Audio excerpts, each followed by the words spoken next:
You don't quit when it gets hard.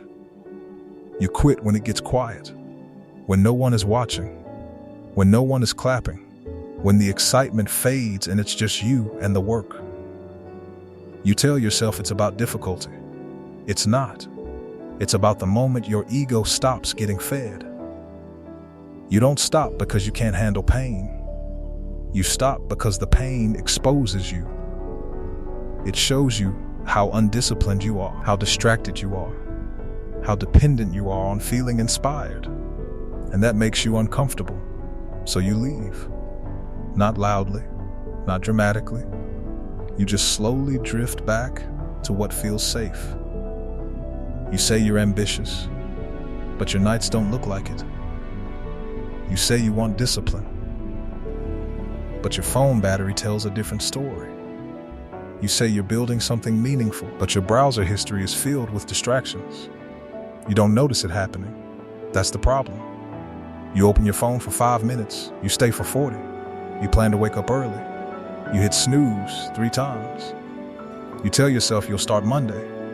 Monday comes. Nothing changes. You call it being tired. You call it stress. You call it needing a break. But if you were honest, you'd call it avoidance. You don't quit all at once. You slowly disconnect from your own standards. The gym becomes optional. The project becomes flexible. The goal becomes negotiable. And each time you negotiate with yourself, you lose authority over your own life. That's the part no one talks about. It's not about motivation. It's about self-respect. Every time you promise yourself something and don't follow through, your brain records it, not emotionally, biologically. Dopamine is supposed to reward effort toward meaningful progress, but you've trained it to spike from scrolling, junk content, easy entertainment. Your brain now associates pleasure with escape, not effort. So when the work becomes difficult, your nervous system reads it as danger. Uncertainty feels like a threat. Failure feels like exposure. Trying feels risky. Your ego steps in. It whispers, "This isn't worth it. It's not the right time. You need to prepare more." It sounds logical. It feels protective. But it's just fear wearing intelligence as a disguise. Fear of not being special. Fear of not being good enough. Fear of putting in effort and still being average. So you protect your identity by never fully committing. If you never go all in, you never have to confront the result. That's how self-sabotage works. It's subtle. It's polite. It keeps your image intact. You can always say, "I could have done more." You can always blame circumstances. You can always pretend the real version of you hasn't been tested yet. But deep down, you know. You know when you stop trying. You remember the night you chose comfort instead of progress, the morning you avoided the hard thing, the moment you lowered your own standard. It didn't feel dramatic. It felt small. That's how erosion works. Slow, quiet, invisible. Comfort is addictive because it doesn't argue with you. It doesn't challenge your weaknesses. It doesn't expose your laziness. It doesn't demand growth. It lets you stay exactly where you are. And that's why it's dangerous. You think quitting is a single decision. It's not. Quitting is a pattern of micro escapes. You escape effort. You escape discomfort. You escape the possibility of failing publicly. But every escape strengthens the habit. Your brain learns discomfort equals retreat. Eventually, even minor resistance feels overwhelming. An unanswered email feels heavy. A hard workout feels impossible. A challenging conversation feels exhausting. You've conditioned yourself to choose relief over progress. And relief is cheap. Real growth is expensive. It costs ego. It costs pride. It costs certainty. When things get hard, that's when your identity is being reshaped. But you interpret that tension as a signal to stop. You don't realize it's the signal to stay. Think about your unfinished goals. They're not dead because they were impossible. They're dead because they became inconvenient. They demanded consistency when you wanted stimulation. They demanded patience when you wanted results. They demanded silence when you wanted recognition. So you stepped back. You told yourself you'd return later. You didn't. Now imagine 5 years of that pattern. 5 years of almost. 5 years of starting strong and fading quietly. 5 years of telling people what you're working on. Your life doesn't collapse. It just stays small. You become skilled at explaining instead of executing. You watch others move forward. You analyze them. You criticize them. But privately, you know the difference isn't talent. It's tolerance for discomfort. The ones who don't quit aren't superhuman. They just stopped negotiating with pain.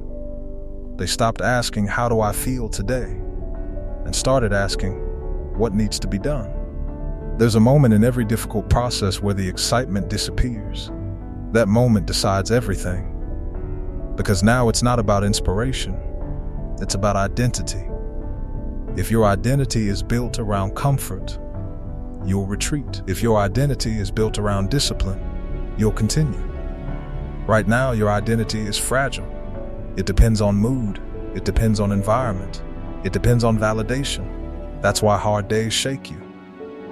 When progress slows, you doubt yourself. When results delay, you question the path. When criticism appears, you shrink. Not because you're weak, because your self-image isn't anchored to action. It's anchored to outcome, and outcomes are unpredictable. Action isn't. Here's the truth you avoid. You don't need more motivation. You need stricter standards. Standards that don't move when your mood does. You say you'll never quit no matter how hard it gets. But you quit when it stops being convenient. So redefine hard. Hard isn't the obstacle. Hard is the filter. It filters out the version of you that relies on comfort. When something feels hard, your brain searches for escape routes. Scrolling, snacking, complaining, overplanning. Overplanning is a favorite. It feels productive, but it delays exposure. You'd rather redesign your strategy 10 times than execute it once imperfectly.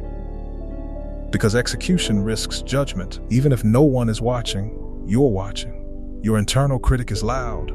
It tells you you're behind. It tells you you're late. It tells you others are ahead. So quitting becomes a way to silence that voice temporarily. If you stop trying, you stop measuring yourself. No effort, no comparison. It's a protective mechanism. But protection has a cost. Every time you retreat, your confidence shrinks slightly. Not dramatically, just enough. Over time, you start believing you're someone who doesn't finish. That belief becomes dangerous. Because once identity shifts, behavior follows. You start projects already expecting to quit. You commit halfway. You show up inconsistently. Then you say, see, this isn't for me. But it was never about capability. It was about endurance through emotional discomfort. The version of you that wins is not emotionally intense. It's emotionally stable. It wakes up when it said it would. Even when tired, it trains when it doesn't feel like it, without announcing it. It works in silence, without posting about it. It doesn't need the feeling to act. It acts and lets the feeling catch up. That's the shift. You stop asking, do I want to? And start asking, did I decide to? Because once you decide, the debate ends. No more daily negotiations. No more internal arguments. The task is already chosen. Your only job is execution. Hard days will still exist. You'll still doubt yourself sometimes.